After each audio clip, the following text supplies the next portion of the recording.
ছোট্ট আমার মেয়ে সঙ্গিনীদের ডাক শুনতে পেয়ে সিঁড়ি দিয়ে নিচের তলায় যাচ্ছিল সে নেমে, অন্ধকারে ভয়ে ভয়ে থেমে থেমে। হাতে ছিল প্রদীপখানি, আঁচল দিয়ে আড়াল করে চলছিল সাবধানে। আমি ছিলাম ছাতে, তারাই ভরা চৈত্র মাসের রাতে। হঠাৎ মেয়ের কান্না শুনে উঠে দেখতে গেলেন ছুটে। সিঁড়ির মধ্যে যেতে যেতে প্রদীপটা তার নিভে গেছে বাতাসেতে। শুধাই তারে, কি হয়েছে বামি? সে নিচে থেকে কেঁদে কয়, হারিয়ে গেছি আমি।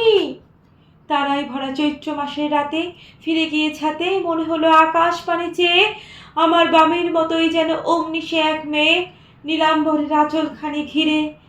দীপশিখাটি বাঁচিয়ে একা চলছে ধীরে ধীরে। নিত্য যদি আলো, যদি হঠাৎ যেত থামি, আকাশ ভরে উঠত কেঁদে, হারিয়ে গেছি আমি।